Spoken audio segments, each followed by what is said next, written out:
नाज़रीन आदाब, सलामी टीवी इंडिया की अहम खबरों में आप सभी का इस्तकबाल है। तेलुगु फिल्म पुष्पा 2 के प्रीमियर के दौरान हैदराबाद की संध्या थिएटर में हुए भगदड़ में खातून की मौत पर फिल्म के अदाकार अल्लू अर्जुन ने गहरे रंज का इजहार किया है। उन्होंने एक्स पर किए गए अपने पैगाम में कहा, संध्या थिएटर में हुए अलमनाक वाक़ये पर शदीद सदमा हुआ है। इस नाकाबिले तसव्वुर मुश्किल वक्त में गमज़दा खानदान के साथ मैं दिली ताज़ियत का इजहार करता हूँ। उन्होंने मजीद लिखा कि मैं उन्हें यकीन दिलाना चाहता हूँ कि वो इस दर्द में अकेले नहीं है। गम की इस घड़ी में, इस मुश्किल सफर में मैं उनकी मदद करने के लिए पुरअज़म हूँ। साथ ही उन्होंने ये भी कहा कि इस वाक़े में न सिर्फ बल्कि पूरा फिल्म यूनिट सदमे में है। अल्लू अर्जुन ने इस खानदान को 25 लाख रुपए मुआवजा देने का ऐलान भी किया है। वाज़ेह है कि 2 दिन पहले आरटीसी क्रॉस रोड पर वाक़ संध्या थिएटर में पुष्पा 2 फिल्म का प्रीमियर शो मुनक्किद किया गया था, जिसमें हजारों की तादाद में लोग शरीक हुए और अदाकार अल्लू अर्जुन भी मौजूद थे। इस दौरान थिएटर के अहाते में भगदड़ मच गई और एक खातून हलाक हो गई थी। इस मामले में पुलिस ने अल्लू अर्जुन के अलावा फिल्म यूनिट और थिएटर इंतजामिया के खिलाफ पहले ही मुकदमा दर्ज कर लिया है। అందరికీ నమస్కారం। మొన్న మేము పుష్ప సినిమాకి ప్రీమియర్స్కి వెళ్ళినప్పుడు ఆర్టీసీ క్రాస్ రోడ్స్ సంధ్యా థియేటర్కి వెళ్ళామండి. అక్కడ అనుకోకుండా క్రౌడ్ టర్న్ అవుట్ ఎక్కువ అవటం వల్ల నేను సినిమా చూసి వచ్చిన తర్వాత మాకు తెలిసిన విషయం అంటే నెక్స్ట్ డే మార్నింగ్ దట్ ఆ క్రౌడ్లో ఒక ఫ్యామిలీ వచ్చారు. ఆ ఫ్యామిలీ కొంచెం దెబ్బలు తగిలినాయి. అండ్ ముఖ్యంగా ఒక lady, the mother of 2 children, ఆవిడ రేవతి గారని, ఆవిడ నెక్స్ట్ డే మార్నింగ్ అన్ఫార్చునేట్గా ఆవిడ ఆ తొక్కిస్లాట్లో దెబ్బలు తగిలి ఆవిడ చనిపోయారని తెలిసింది. అది తెలియగానే మేము సుకుమార్ గారు, మేమందరం మొత్తం ఎంటైర్ టీమ్ ఆఫ్ పుష్ప అందరం సడన్గా డిసప్పాయింట్ అయిపోయి ఒక షాక్లోకి వెళ్ళాము. ఎందుకంటే అసలు ఇట్స్ వెరీ అన్ఎక్స్పెక్టెడ్. ఎందుకంటే లాస్ట్ 20 ఏళ్ళుగా ఆల్మోస్ట్ అన్ని సినిమాలకి మెయిన్ థియేటర్కి వెళ్ళి సినిమా చూసి వస్తాం అనేది ఒక తెలియని ఆనవాయితీ లాంటిది. तेलंगाना के महबूबनगर जिले के कुछ इलाकों में हफ्ते को हल्के जलजले के झटके महसूस किए गए। हुकाम के मुताबिक रेक्टर स्केल पर इसकी शिद्दत 3 दर्ज की गई है।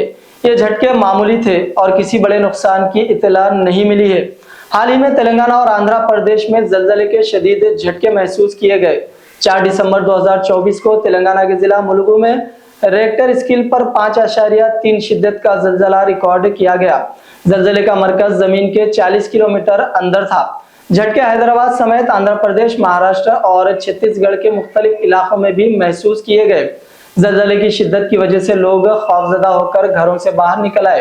गर्मी और लर्जिश से बाज अफराद गिरजने या गिरने की इतलात भी मिली है। माहिरीन के मुताबिक खत्ते में जमीन के अंदरूनी परतों में तब्दीलियां जलजले की बुनियादी वजह है। देश की आवाम को झगड़ों में उलझाया जा रहा है। जौनपुर की अटाला मस्जिद तनाजे पर बैरिस्टर असदुद्दीन ओवैसी भड़क उठे। जौनपुर के अटाला मस्जिद तनाजे का मामला अब हाई कोर्ट में पहुंच गया है। अटाला मस्जिद के वक्फ की जानिब से मुकामी अदालत के इस हुक्म को इलाहाबाद हाई कोर्ट में चैलेंज किया गया है, जिसमें दावा किया गया था कि वहां अटाला देवी का मंदिर है।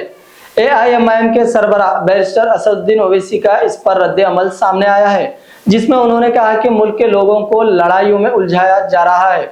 सोशल मीडिया प्लेटफॉर्म एक्स पर पोस्ट करते हुए बैरिस्टर असदुद्दीन ओवैसी ने कहा कि हिंदुस्तान के लोगों को तारीख में ऐसे तनाज़ात में धकेला जा रहा है जहां उनका कोई वजूद नहीं था।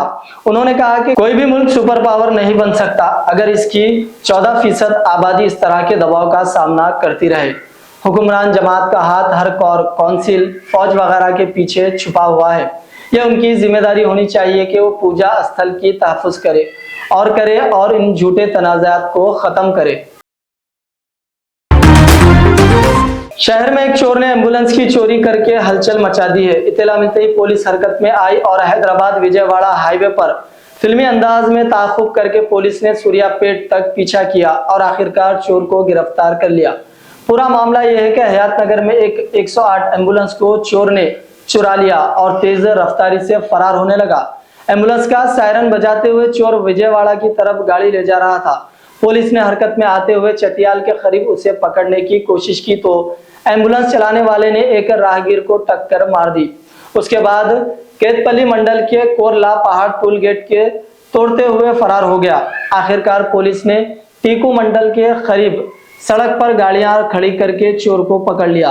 पुलिस ने बताया कि मुलजिम के खिलाफ पहले भी कई चोरी के केसेस दर्ज है। एम्बुलेंस की टक्कर से जख्मी होने वाले शख्स जॉन रेड्डी को शदीद चोटें आई और उसे फौरी तौर पर हैदराबाद के खानगी अस्पताल मुंतकिल किया गया।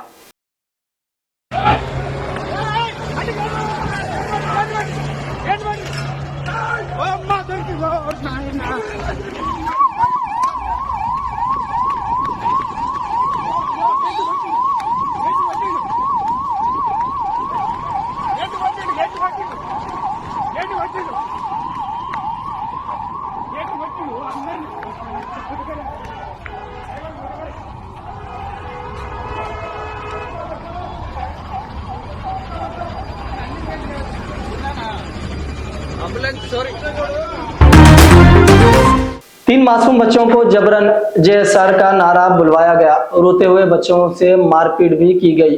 एमपी मध्य प्रदेश के रतलाम से चौंका देने वाला मामला सामने आया है, जहां तीन बच्चों को अल्लाह कहने पर थप्पड़ मारे गए।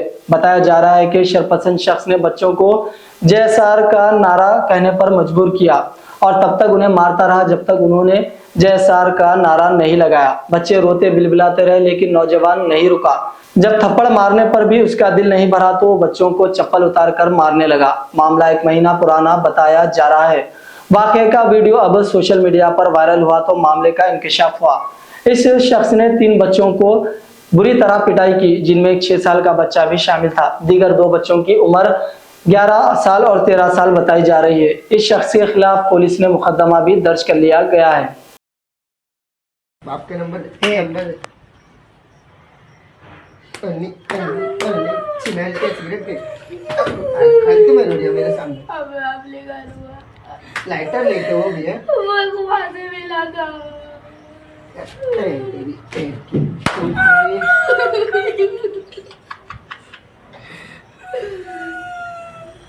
सिगरेट पीने से तुम्हारी बहन को छोड़ दी तुम्हारी है लैंडरोडी आते हो तेरी बहन। मशरिकी वस्ता में एक और उथल पुथल देखने को मिल रही है। हमास इसराइल जंग के बाद अब शाम में खलबली मची हुई है। शाम में असद हुकूमत के लिए खतरे की घंटियां बज रही है। शाम में बागियों ने हमला कर दिया है। ये बागी एक के बाद एक दीगर शाम के शहरों पर कब्जा करते जा रहे हैं। सदर बशारुल असद के खिलाफ बागी अपनी मुहिम में मुमकिन तौर पर बड़े हमले की तैयारी कर चुके हैं।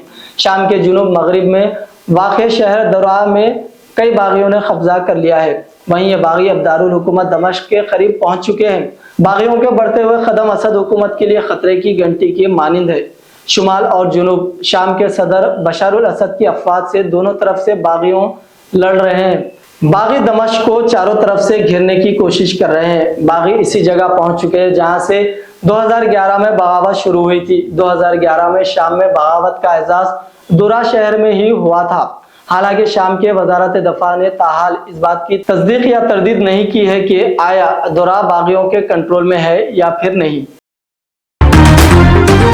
तो नाज़रीन अकराम, ये थी सलामी टीवी इंडिया की अहम खबरें। दीजिए आपके दोस्त सदर खान को इजाजत। अल्लाह हाफिज।